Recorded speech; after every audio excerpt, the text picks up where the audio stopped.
함께 봉독할 하나님 말씀 요한복음 17장 1절로 3절까지 말씀을 교독합니다. 마지막 절은 같이 읽겠습니다. 예수께서 이 말씀을 하시고 눈을 들어 하늘을 우러러 가라사대 아버지여 때가 이르렀사오니 아들을 영원롭게 하사 아들로 아버지를 영원롭게 하게 하옵소서. 아버지께서 아들에게 주신 모든 자에게 영생을 주게 하시려고 만민을 다스리는 권세를 아들에게 주셨음이로소이다. 같이 읽습니다. 영생은 곧 유일하신 참 하나님과 그의 보내신 자 예수 그리스도를 아는 것이니이다. 아멘.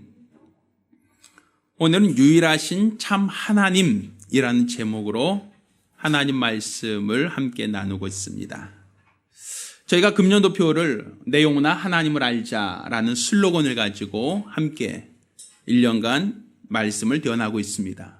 자, 오늘 우리가 알아야 될 하나님이 누구신가 할 때 유일하신 참 하나님이시다라는 얘기입니다. 자, 하나님은 유일하신 참 신이십니다. 그러니까 우리가 하나님을 유일하다라고 하는 것은 하나님 이외에 다른 신, 하나님 이외에는 어떠한 신도 인정하지 않겠다라는 얘기입니다. 그러니까 하나님은 세상의 수많은 신들 중에서 한 분의 신이 아니라 하나님 외에는 어떠한 신도 없다. 하나님 외에는 다른 신이 없다라는 의미입니다. 이것은 우리가 하나님에 대한 호칭을 다른 신들처럼 다른 어떤 의미로 두지 않고 하나님이라고 호칭을 합니다. 그러니까 하나라고 하는 뜻이 하나. 영어로 only라고 하죠. 오직 그분밖에 없다라는 의미를 가지고 우리는 하나님이라고 호칭을 합니다. 그렇죠. 우리가 애국가에서 하느님이 보호하사 우리나라 만세 이렇게 노래하잖아요. 여기서 말하는 하느님은 의미 비슷하니까 우리가 하나님과 하느님이 혼용될 수도 있습니다만 사실은 이 하느님은 하늘이란 뜻에서 나왔다고 합니다. 하늘님. 그러니까 사람들이 어떤 정한 수 떠놓고 비나이다 비나이다 할 때 하나님께 기도하는 것은 아니죠. 천지신명이라 그러죠. 하늘과 땅과 모든 곳에 있는 어떠한 우리를 도우시는 어떠한 절대자에게 구할 때 사람들은 천지신명이라고 얘기한단 말입니다. 혹은 도교에서는 옥황상제라고도 얘기하죠. 그런 어떤 절대자, 저 하늘에 계실 만한 어떤 절대자에게 사람들은 막연히 기도할 때 하느님이라고 얘기하는 겁니다.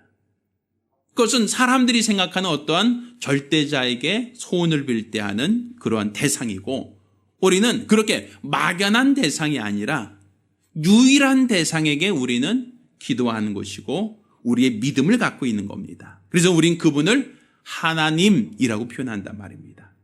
하나란 의미예요. 하나. 사실 이 하나라고 하는 의미 때문에 사실 우리는 다른 종교와 물과 기름처럼 대립이 됩니다. 나 외에 다른 신은 없다 라는 하나님 말씀 때문에 우리는 다른 종교나 다른 신들을 우리는 다 우상이다라고 얘기를 합니다. 그러다 보니까 다른 종교나 다른 신들은 기독교에 대해서 굉장히 배타적일 수밖에 없겠죠. 내가 당신의 신을 인정하고 그들도 우리 신을 인정하고 상호 호혜적으로 상호 존중해주면 다툴 일이 없어요. 그런데 나 외에 다른 신은 없다. 우리 신만 참신이고 우리 신만 유일신이고 다른 모든 신들은 다 우상이고 다른 모든 신들은 다 거짓이고 다른 모든 신들은 다 아무리 믿어봤자 지옥 간다. 그러니까 그들이 기독교가 아닌 다른 종교들이 생각할 때는 우리에 대해서 배타적이야. 너무했어. 이거는 도저히 안 돼. 이거는 도저히 불가능한 얘기야. 라고 그들은 부정할 수밖에 없단 말이에요.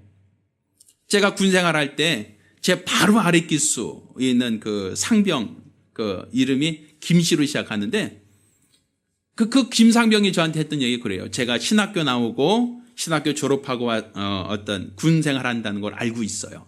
근데 그 친구는 불가대학을 가고 싶어 했어요. 물론 못 갔지만 커서 나중에 어떤 그 스님이 되고 싶어 할 만큼 아주 독실한 불교 불자였어요. 그 친구가 어느 날 나한테 얘기합니다. 제가 바로 윗고참이니까 종교가 다르다는 이유로 자기 갈구지 말라는 의미겠죠. 제가 상병 때 했으니까 오상병님, 산에 올라갈 때 동쪽으로 올라가든 서쪽으로 올라가든 결국은 어디서 만나요? 꼭대기에서 만나지 않습니까? 그러니까 오상병님이 기독교 열심히 믿는 거 알고 있습니다. 물론 저는 종교가 달라서 불교를 열심히 믿습니다. 근데 종교는 다르지만 결국은 어디서 만나요? 꼭대기에서 만날 거 아닙니까? 그러니까 종교의 기본 정신은 다 대동소이하니까 저 갈구지 말아주세요 라는 얘기겠죠. 물론 그 사람 얘기 들으면 일리가 있어요. 어차피 모든 종교가 구도자로서 추구하는 바가 착한 일 하자, 선한 일을 하자, 우리가 인간의 도리를 지키자, 뭐 이런 어떠한 차원이라면 기독교나 불교나 아니면 다른 종교가 거의 같은 목표를 향해서 지향한다라고 볼 수 있단 말입니다. 그러면 내가 당신의 종교를 인정할 테니까 당신도 나의 종교를 인정해 주십시오. 상호 호혜적으로, 상호 비방하지 않고, 상호 존중하면 굉장히 화기애애하고 보기 좋잖아요. 근데 기독교는 다른 종교를 인정하지 않습니다. 다른 신들을 다 우상이라고 평가절하해 버립니다. 다른 신에게는 구원이 없다고 무시합니다. 그러니 그들이 봤을 때는 기독교는 어때요? 굉장히 배타적이고 굉장히 자기들과 융합될 수 없는 그런 종교잖아요. 얼마 전에 제가 산에 갔다 보니까 거기에 이런 어떤 현수막이 붙어 있는 걸 봤어요. 아기 예수 탄생을 축하드립니다. 이게 절에 붙어 있어요. 그러니까 그 얘기는 뭐예요? 우리는 이렇게 마음도 넓고 호혜적이고 모든 사람들을 배려합니다. 이런 얘기겠죠. 그랬더니 어떤 성당에서 또 붙여놨어요. 석가탄신일에. 뭐라고 써놨겠어요?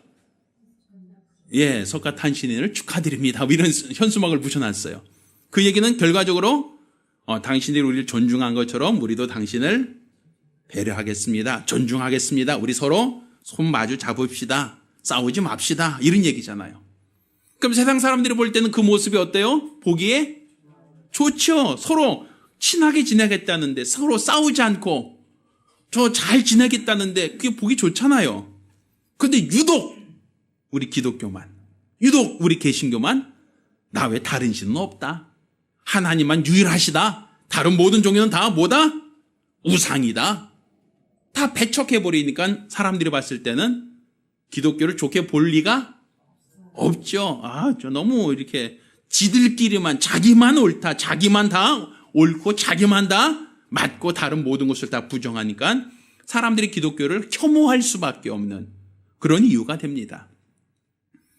그렇지만 그렇다고 해서 우리가 사람들에게 인정받고 사람들에게 칭찬받기 위해서 하나님 외에 다른 신을 인정할 수 있겠느냐는 거예요. 하나님 외에 다른 신도 우리가 존중하고 서로 상호 배려하자, 상호 존중하자라고 할 수 있겠느냐는 거죠. 우린 그럴 수가 없거든요. 왜? 하나님께서 원하지 않으시니까. 그러니까 우리가 하나님이 유일하신 참 신이시다라고 하는 것이 어떻게 본다면 세상 종교에서 우리를 비난하고 우리와 대적할 수밖에 없는 어떤 그런 이유가 될 수도 있습니다. 그럼에도 불구하고 우리가 하나님이 유일하시다라는 것을 우리가 알아야 되고 이것을 우리가 인정할 수밖에 없는 것은 우리가 오늘 읽은 이 본문에서 영생은 곧 유일하신 참 하나님과 그의 보내신 자 예수 그리스도를 아는 것이다 라고 성경은 우리에게 말하고 있기 때문입니다. 하나님께서는 율법을 통하여 나 외에 다른 신이 없다라고 이렇게 선언하셨기 때문에 우리는 다른 신을 인정할 수가 없는 겁니다. 또한 영생, 우리가 영생을 얻고자 한다면 하나님이 유일하신 참 하나님, 그분만이 유일하신 분이시다라는 것을 우리가 알아야 우리가 영생을 얻을 수 있다라는 것이거든요. 그러니까 이것은 하나의 기독교 교리니까 그냥 교리로서만 이해하거나 적당히 지식을 가지면 되는 게 아니라 오직 하나님 외에는 다른 신이 없다는 것, 오직 하나님만이 참 신이라는 것, 그분만이 유일하시다라는 것을 우리가 알아야 한다는 겁니다. 여기서 알다라는 것은 지식을 갖는다는 얘기가 아니라 경험한다, 체험한다라는 의미가 있어요. 그러니까 하나님이 유일하신 분이라는 것을 우리가 체험할 때 우리가 영생이 있다는 거예요. 근데 사실 영이신 하나님을 체험한다는 것은 굉장히 어렵습니다. 눈에도 보이지 않는데 봐야 뭔가 체험했다고 얘기하죠. 소리라도 들려야 그분 참 신이다라고 얘기하겠죠. 그런데 하나님이 보이지도 않고 들리지도 않고 만져지지도 않는데 그분이 참 신이고 유일하신 분이시다라고 그걸 어떻게 이해할 수 있겠느냐라는 거예요. 얼마 전 제 친구 중에 러시아 옆에 동유럽 쪽에 있는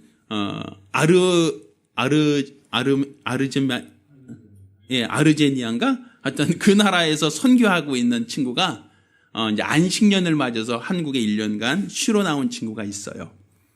그래서 이제 그 나라에서 이제 사역하고 활동했던 것을 이제 우리한테 얘기도 해주고 또 그러면서 이제 선교에 대해서 우리한테 얘기를 했던 친구였는데 그 친구가 이제 저희한테 간증을 하나 했어요. 그 간증이 무엇이냐면 자기가 처음 신학교 졸업하고 선교의 꿈이 있어서 선교사로 파송됐던 데는 아르제니아니까 그 나라가 아니라 그 바로 옆에 있는 하여튼 비슷한 동유럽이에요. 그 나라로 처음에 파송됐었대요. 거기서 이제는 선교사로서 사역을 하다가 그러다가 거기서 이제 기독교, 그러니까 사회주의 국가에 있거든요. 기독교를 이제 선교한다는 이유로 강제 추방을 당했어요. 그러니까 이제 온 가족이 다 한국으로 강제로 쫓겨나왔잖아요.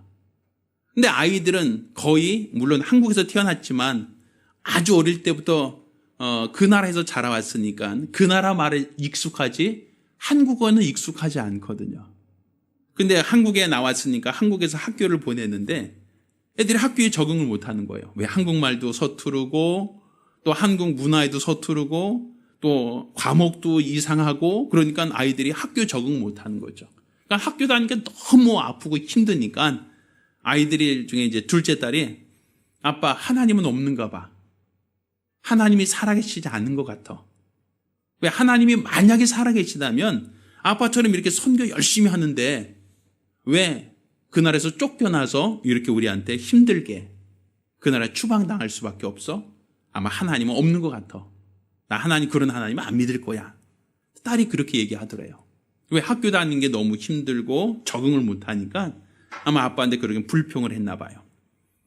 그러니까 내 친구가 그 말을 듣고 너무 가슴이 아프더래요. 나는 다른 민족에게 복음을 전하기 위해서 하나님이 살아계시다고 전하기 위해서 열심히 뛰었는데 가장 가까운 내 딸조차도 하나님이 어디 계십니까? 하나님은 없는 것 같습니다. 라고 얘기하니까 얼마나 가슴 아프겠어요. 그래서 그것 때문에 많이 아파하고 많이 기도를 했대요. 그러다가 이제 아까 말했던 그 옆에 있는 그 나라로 다시 이제 선교사로 다시 들어가게 된 거예요. 그러면 이제 추방단 나라로 못 들어가니까 그 옆에 있는 나라로 들어가게 된 거죠. 근데 거기는 이제 우리나라처럼 경제적으로 부유한 나라가 아니라 뭐 가스라든지 뭐 이런 것이 원활한 나라가 아니에요. 약간 부족한 나라예요. 그래서 그 나라가 추울 때는 이제 그 뜨거운 물을 쓸 때는 온수를 쓰기 위해서는 가스불을 켜놓고 온수를 해서 이제 샤워를 해야 된대요. 근데 딸이 샤워하러 들어갔는데 몇 시간이 지나도 안 나오더라는 거예요. 이상하다 해서 들어가 봤더니 딸아이가 쓰러져 있는 거예요. 그러니까 가스를 켜놨는데 이게 가스가 불안전 요소가 되면서 가스가 중독된 거예요. 아이가. 입에 거품을 보글보글 물고 눈이 돌아가 있더래요. 이거 큰일 났어요. 119 불러서 우리나라 같으면 빨리 응급실로 가는데 그 나라는 그렇게 의료체제가 발달이 돼 있지 않아요. 그러니까 이 아이를 어떻게 할지 모르겠어. 축 늘어진 아이를 데리고 나와서 하나님께 기도할 수밖에 없잖아요. 하나님 좀 살려달라고. 내 딸 좀 살려달라고 막 울면서 딸을 놓고 기도했대요. 근데 정말 죽을 것 같은 아이가 몇 시간 동안 어떤 의식을 못 차리고 있던 딸이 몇 시간 만에 겨우 의식이 돌아왔대요. 근데 의식이 돌아온 딸이 하는 말이 아빠 하나님 만났어요 라고 하더라는 거죠. 자기가 이제 죽을 고비 거의 이제 죽음의 문턱까지 가서 거기서 자기를 부르시는 하나님을 만났다는 거예요. 그리고 그 다음부터는 그 딸아이가 하나님이 살아계시다는 걸 믿기 시작하더래요. 그리고 하나님이 살아있다는 걸 체험하니까 그다음부터 내가 하나님을 위해서 일하겠습니다라고 그렇게 소원하고 공부를 하기 시작하더라는 거예요. 근데 그 나라는 사회주의 국가예요. 그렇게 그 나라가 교육열이 아주 좋고 뛰어난 나라가 아닌데 하나님을 위해서 내가 일하겠습니다라고 공부 시작하니까 하나님이 그에게 지혜를 주시고 능력을 주시기 시작하는데 그 학교에서 제일 공부를 잘하게 됐대요. 또 그것뿐 아니라 그 아이가 더 공부를 더 잘하니까 우리 그 SAT라고 해서 미국에서 대학 가기 위한 시험이 있거든요. 근데 거의 만점을 받는데요. 그래서 작년도에도 하버드대에 원서를 냈는데 아깝게 거기는 안 됐대요. 그래서 올해도 또 하버드대에 원서를 넣었는데 올해는 될 것 같다고 하더라고요. SAT는 거의 만점을 받았고 그리고 뭐 프린스턴이라든지 다른 유수의 대학들도 오라고 지금 콜하고 있다는 얘기죠. 근데 그 아이 같은 경우는 러시아어 잘합니다. 아까 말했던 트리스탄인지 하여튼 그 나라 말도 잘하고 또 좀 아르제마이젠인가 그 나라 말도 잘하고 한국어 뭐 영어 해서 뭐 5개국어 6개국어를 그 아이가 해요. 근데 원래부터 정말 머리가 좋고 뛰어난 아이가 아닌데 그 아이가 하나님을 만나고 하나님을 체험하고 난 다음부터 내가 주를 위해 살겠습니다라고 한 그 이후 하나님이 그에게 지혜를 주시고 능력을 주셔서 그 아이가 이렇게 공부를 하게 되고 뛰어난 능력으로 아마 내년도에는 아마 하버드대에 들어갈 것 같다. 이런 간증을 하는 걸 들었어요. 근데 그 아이는 내가 하나님을 체험했다는 그 체험이 있는 거예요. 그 전까지 하나님을 체험하기 전까지는 그런 게 어딨어. 우리 아빠가 선교사인데 하나님이 있다면 왜 이렇게 고난당하게 우리 가족 왜 이렇게 힘들게 부정하고 그것을 인정하지 않으려고 했지만 그가 하나님을 만난 다음 하나님을 체험한 다음에는 그가 하나님을 위해서 일하겠습니다. 우리 아버지처럼 하나님을 위해서 살겠습니다라고 고백하더라는 거죠. 그러니까 이런 체험이 필요하다는 거예요. 우리가 하나님을 유일하시다라는 어떤 지식을 갖자는 게 아니라 그분이 유일하신 참 하나님이라는 것을 우리가 알자는 게 그러한 분을 체험하자라는 거거든요. 과연 우리가 하나님을 유일하다는 것을 체험하고 있는가? 그러면 하나님이 유일하다라고 할 때 무엇이 유일하시다고 얘기하는가? 자, 하나님은 가장 첫 번째 자존자로서 유일하십니다. 자존자로서 유일하다라고 하는 것은 그분은 피조되지 않았다는 거예요. 세상 모든 만물은 다 만드신 이가 있어요. 다 지은 바 되었고 시작이 있어요. 그렇지만 하나님은 시작이 없는 그 모든 만물을 지으신 분으로서 유일하시다라는 거예요. 지금 우리가 사용하고 있는 이 홀도 우연히 생겼습니다. 저절로 생겼습니다라고 하면 인정할 수 없죠. 누군가 만들었습니다라고 하면 인정할 수 있겠죠. 여러분이 앉아있는 의자, 내가 사용하는 테이블, 마이크, 또 오늘 이게 밝기 보이는 형광등 예쁘죠? 이런 등들 다 우연히 생긴 게 아니잖아요. 누군가 만들었고 누군가 기증했고 누군가 설치했기 때문에 이런 모양이 있는 거예요. 그러면 이런 모든 것들이 그냥 우연히 생겼다라고 얘기하지 않잖아요. 누군가 만들었습니다. 누군가 기증했습니다. 누군가 설치했습니다. 이렇게 얘기할 수 있잖아요. 그런데 이 모든 세계가 다 시작이 있고 누군가 만들었지만 하나님만큼은 유일하게 그분만큼은 창세 이전부터 스스로 계신 유일한 분이라는 거예요. 그분만이 모든 만물의 근원이 되시고 모든 만물이 그로부터 말미암았다라고 성경은 그분이 유일하심을 얘기하고 있습니다. 세상 모든 종교 많은 신들도 창세 전부터 스스로 있었던 것이 아니라 사람들이 필요에 따라서 만들거나 사람들이 필요에 따라서 신이라고 섬기기 시작한 것이지 창세 전부터 스스로 있었던 신은 아니다라고 말할 수 있단 말입니다. 그러니 우리가 하나님은 유일하시다라고 할 때 가장 첫 번째는 자존자로서 유일하신 분이시다라고 말할 수 있는 겁니다. 어떤 분이라고요? 네, 자존자로서 유일하신 하나님. 그게 첫 번째입니다. 자, 두 번째, 하나님이 유일하시다라고 할 때 하나님은 무엇이 유일하시냐 할 때 형상을 갖고 있는 분으로 유일하시다라고 말할 수 있어요. 자, 우리가 세상 종교에도 형상이 있습니다. 우리가 절에 가면 불상이 있죠. 성당에 가면 마리아상이 있죠. 또 힌두교 가면 하얀색 소 모양이 신이에요. 사람들이 신이라고 하는 모든 존재들은 형상이 있습니다. 그런데 기독교에는 형상이 있어요, 없어요? 눈에 보이는 대상이 없잖아요. 그런데 성경은 우리에게 분명히 하나님이 형상이 있다라는 걸 말하고 있어요. 그러니까 하나님이 형상이 있는데 우리 인간이 우리가 만든 형상을 하나님이라고 하는 것은 하나님이 원하지 않는다는 거예요. 왜? 하나님 스스로 형상이 있으니까. 그러면 하나님이 가지고 있는 형상은 어떤 형상이냐 할 때 그 형상은 하나님께서 사람을 지으실 때 자기의 형상의 모양대로 인간을 만드셨다라고 성경은 우리에게 말하고 있습니다. 그러니까 우리 인간은 하나님이 우리 인간만큼은 하나님의 형상의 모양으로 지으셨다는 거예요. 그러니까 우리가 도장으로 꼭 찍으면 도장에 홈파인 모양이 종이에 찍히잖아요. 그럼 종이에 찍혀있는 인주가 묻은 그 모양은 도장의 모양과 같습니까? 다르겠습니까? 같은 얘기잖아요. 같은 모양이겠죠? 그러니까 같은 모양이 찍히는 거잖아요. 그것처럼 하나님이 인간보다 먼저 계셨고 먼저 형상을 갖고 있었다라는 얘기죠.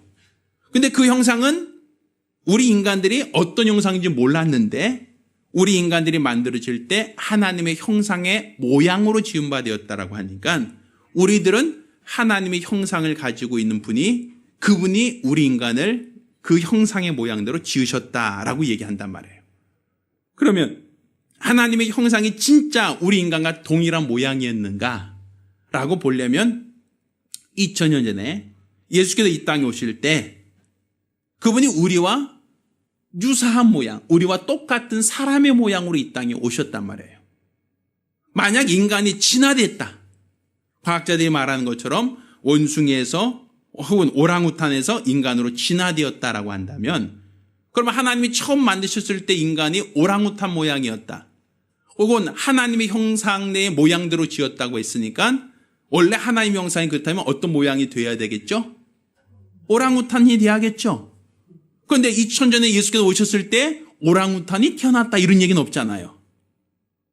그분이 우리와 똑같은 모습을 가지고 이 땅에 오셨단 말입니다. 그 얘기는 다른 말로 우리 인간이 진화의 과정을 통해서 지금의 모습을 갖게 된 게 아니라 처음 하나님이 인간을 만드실 때부터 하나님의 형상의 모양으로 만들었다면 2000년 전에 오셨던 예수와 우리와의 모습이 같고 우리와 그분의 형상이 같다라고 했을 때 우리는 하나님이 형상을 갖고 있는 분이시다라는 것을 우리가 알 수 있다라는 거예요. 그것은 우리가 왜 중요한가? 하나님이 영이시기 때문에 눈으로 볼 수 없고 만질 수도 없고 귀로 들을 수도 없고 감각할 수가 없어요. 그러니까 유일하신 하나님이라고 하지만 사람들은 그분을 막연한 대상, 상상력의 대상으로밖에 여길 수 없단 말입니다. 그렇지만 그분이 영이시다라는 것만이 아니라 형상을 갖고 있다라는 것 때문에 우리는 그분을 막연한 대상이 아니라 역사 속에 오신 실존하시는 신이시다라는 걸 우리가 인정할 수 있는 거예요. 제가 군생활할 때 예전에 말씀드렸지만 이 불상을 옮겨다 불상을 떨어뜨렸어요. 그랬더니 불상의 목이 부러졌단 말입니다. 근데 그 목 부러진 불상을 어떻게 갖다 놓겠어요? 그러니까 이제 대대장님, 중대장님이 어떻게 할까요? 쓰레기통에 버려. 군대에서 버렸어요. 그랬더니 이제 군대는 소각장이거든요. 쓰레기장이. 그러니까 쓰레기 태울 때 같이 불상이 나무로 이렇게 만들어진 것을 이게 그 금색 칠을만 해놨으니까 어떻게 되겠어요? 잘 타죠? 바짝 마른 나무인데 얼마나 잘 타겠어요? 근데 그가 누가 이제 불교방송국에다가 이제 투서 넣었단 말이에요. 어느 모 부대에서 우리가 섬기는 신의 목을 똑 부러뜨려 갖고 그걸 쓰레기장에서 쓰레기와 함께 태웠다라고 하니까 얼마나 그들은 화가 나겠어요. 전 군생활하면서 중들이 승복 입고 머리 깎은 사람이 목탁 치고 군대 들어와서 데모하는 거 처음 봤어요, 그때. 왜 이게 줄 서갖고, 이게 군대들은 이게 줄 서서 이게 쭉 행진하잖아요. 그것처럼 이게 법복 입은 사람들이 머리 빡빡 깎고, 이 법복 입고 이제 목탁 치면서, 데모를 하는데, 군대, 영내는 민간인 못 들어온데도 불구하고, 헌병들 못 잡아요, 여기 사람들. 그냥 행진을 하고, 그 뒤에 불자들이라고 하죠, 이렇게. 이제 염주 돌리는 그 아줌마들 한 40~50명이 이렇게 뒤따라오면서 교회 보고서 손가락질 하면서 너희도 불살할 거야! 그러면서 군대 내서 데모하는 걸 그때 처음 봤어요. 그 영향으로 사단장이 쫓겨났죠, 저희는. 굉장히 큰 사건이었는데 우리는 잘 모르는 어떤 이야기죠. 왜 그들은 신이라고 여기는데 누가 목 부러뜨려서 쓰레기장에서 태웠다라고 하니 그게 인정되겠어요? 용납이 안 되죠. 근데 우리는 사람이 만들어 놓고 신이라고 얘기하지 않습니다. 우리 인간이 만들기 전에 스스로 계셨고 스스로 형상을 갖고 이 땅에 나타나셨던 그분, 우리는 하나님의 형상이라고 얘기합니다.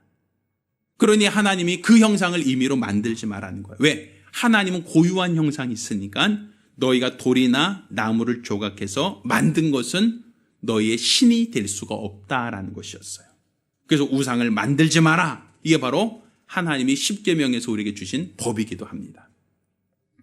그러니까 우리 하나님이 두 번째 유일하시다 할 때 어떤 분으로 유일하시다고요? 형상을 가지고 있는 분으로서 유일하신 신이시다라고 성경은 볼 수 있어요.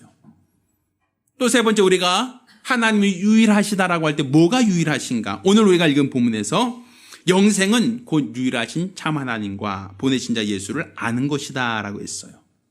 그 말씀은 다른 말로 너에게 영생을 주겠다는 것이거든요. 누구에게? 유일하신 참 하나님을 안다면 너에게 영생을 주는 분이 있다라고 얘기할 수 있죠. 그러니까 우리가 영생이라고 하는 것은 노력해서 얻어지는 게 아니라 유일하신 하나님만이 줄 수 있는 그분의 능력이라는 거예요. 우리가 복이라고 하는 것도 우리가 노력하여 복을 받는다는 게 아니라 유일하신 하나님만이 주실 수 있는 그분의 고유한 능력이라는 거예요. 그러니까 우리가 생명을 얻고 우리가 복을 받는다라고 할 때 그 생명과 복은 누가 주시는가? 유일하신 참신만이 너에게 주실 수 있는 분이시다라는 것이죠. 그러니까 우리가 하나님이 유일하시다라고 하는 것이 그냥 막연한 얘기가 아니라 하나님이 유일하심을 체험해야 되는데 우리에게 생명을 주시려고 하는 분, 우리에게 복을 주시려고 하는 분으로서 유일한 분이시다라는 것을 우리가 믿어야 됩니다. 하나님은 우리에게 생명을 주시기 위하여 자기 아들을 내놓으셨고 그 아들을 십자가에 못 박아 죽음에 이르게 했어요. 왜? 우리의 죄를 용서하시고 우리에게 영생을 주시기 위해서. 또 우리에게 복을 주시기 위해서 그분이 부유한 자로서 가난을 짊어지셨고 그가 아무 죄가 없는 분으로서 채찍에 맞으셨어요. 이것은 부유한 자로서 가난케 되신 것은 너의 가난을 그가 담당하시겠다는 것이고 또 그가 채찍에 맞음으로 너희가 나음을 얻었다 말씀하셨으니 그분이 채찍에 맞으신 것도 우리에게 모든 질고로부터 자유케 하겠다라고 하는 약속이란 말입니다. 그러니 하나님께서는 우리에게 복을 주시겠다라고 하는 것이 어떤 공약, 어떤 적당히 사람 듣기 좋은 얘기하는 것이 아니라 실제로 우리에게 복을 주시기 위하여 그 아들이 희생하셨고 우리에게 생명을 주시기 위하여 그 아들을 십자가에 못 박아 죽음에 이르기까지 하나님 우리에게 복과 생명을 주시려고 하는 분으로서 유일하시다라는 거예요. 그러니까 우리가 하나님께 복 주세요라고 비로소 복을 받는 게 아닙니다. 우리가 살려주세요 해서 우리가 기도하면 우리가 기도한 것이 하늘의 지성이면 감천이라 하늘을 감동해서 우리에게 주시는 게 아닙니다. 우리가 구하기 전에 그분은 우리에게 있어야 할 것을 아셨고 우리가 구하기 전에 우리에게 생명과 복을 주시기 위하여 친히 아들을 내어놓고 아들을 십자가에 못 박아 죽음에 이르기까지 우리에게 생명과 복을 주시려고 하는 분이시다라고 성경은 우리에게 말하고 있습니다. 따라서 우리가 하나님을 그냥 막연한 대상으로만 알 것이 아니라 그분만이 자존하시는 분으로서 유일하시고 또 그분만이 그냥 막연한 자존자가 아니라 우리 눈으로 보고 우리가 만질 수 있고 경험할 수 있는 육체로 오신 분이시라는 것을 우리가 알아야 하고 또 단지 그분이 왔다 갔다는 의미만이 아니라 우리에게 복과 생명을 주시기 위하여 그 아들을 십자가에 못 박아 죽음에 이르기까지 우리에게 생명과 복을 주시려고 하는 유일한 분이시다라는 것을 우리가 알고 믿어야 합니다. 이런 믿음이 있고 이런 믿음이 체험되어질 때 우리는 유일하신 참 하나님을 아는 자다라고 말할 수 있는 겁니다. 또 우리가 그냥 막연하게 그냥 적당히 종교 생활하는 자들이 아닙니다. 우리가 갖고 있는 믿음이 참 믿음인 것을 알아야 됩니다. 우리가 섬기는 신만이 참 신이라는 것을 믿으셔야 됩니다. 세상에 많은 신들 중에서 하나의 종교가 아니라 그분만이 유일하신 참 신이요, 우리에게 생명과 영생을 주시는 신이요, 우리에게 복을 명하시는 유일한 신이라는 확실한 믿음이 우리에게 있어야 됩니다. 이런 믿음이 있는 자에게 하나님은 생명과 복을 주시기에 주저하지 않으십니다. 따라서 저와 여러분 모두가 유일하신 참 하나님을 알고 유일하신 참 하나님을 체험할 수 있는 믿음의 사람 되길 예수 이름으로 축원합니다. 우리가 기도하실 때에 우리가 하나님을 알 때 그냥 막연하게 아는 것이 아니라 그분만이 유일하신 분이시라는 것을 알게 하여 주시옵소서. 유일하신 자존자라는 것, 그분에서 모든 만물이 지음받은 창조주라는 것을 알게 하시고, 또 그분이 막연한 대상이 아니라 우리가 볼 수 있는, 만질 수 있는 육체로 오셔서 형상을 갖고 있는 분으로서 오셨다는 것도 우리가 알게 하시고, 또 그가 형상을 입고 오신 것은 단지 보여주고자 하는 것이 아니라 우리에게 복과 생명을 주시려고 하는 목적이었다는 것을 우리가 기억하여 우리가 유일하신 하나님을 알고 그 안에서 생명과 복을 얻을 수 있게 해달라고 간절히 사모하며 한 목소리로 기도합니다. 살아계신 아버지 하나님, 우리가 하나님이 유일하신 분이라는 것을 깨닫게 도와주시옵소서. 관념적으로 종교 생활하는 자들이 아니라 하나님만이 유일하신 참 신이라고 하는 확실한 믿음이 우리 안에 있게 도와주시옵소서. 하나님만이 세상 모든 만물이 있기 전부터, 창세 전부터 자조하신 신으로서 유일하시다는 것을 알게 하시고, 그가 막연한 대상이 아니라 우리에게 형상을 입고 오신, 창세 전부터 형상을 가지신 분으로서 유일하다는 것도 우리가 깨닫게 도와주시옵소서. 또한 그가 형상을 입고 오신 것이 그냥 이 땅에서 잠깐 들려보기 위함이 아니라 우리의 모든 죄와 허물을 담당하시고 우리에게 생명과 복을 주시기 위함이었다는 것을 우리가 알게 도와주시옵시사. 나에게 생명과 복을 주시는 분으로서 유일하신 참 하나님을 알고 믿고 의지할 수 있도록 도와주시옵소서. 이로써 우리가 우리 하나님을 체험하기 원합니다. 막연한 지식을 갖는 것이 아니라 나의 삶을 통하여 유일하신 참 하나님을 알고 만나며 체험하기 원하오니 우리 하나님께서 주장하여 주시옵시사. 하나님을 알고 하나님을 믿고 하나님을 의지하는 믿음의 사람들이 될 수 있도록 복 주시옵소서. 살아계신 우리 주 예수 이름으로 기도드렸습니다. 아멘. 이제는 우리 주 예수 그리스도의 은혜와 아버지 하나님의 극진하신 사랑과 보혜사 성령님의 교통하시고 역사하심이 오늘 이와 같이 유일하신 참 하나님을 알고 유일하신 참 하나님을 믿으며 그 안에서 영생과 복받기로 결심한 우리 모든 성도들과 가정들 위해 이제로부터 영까지 함께 있을지어다. 아멘.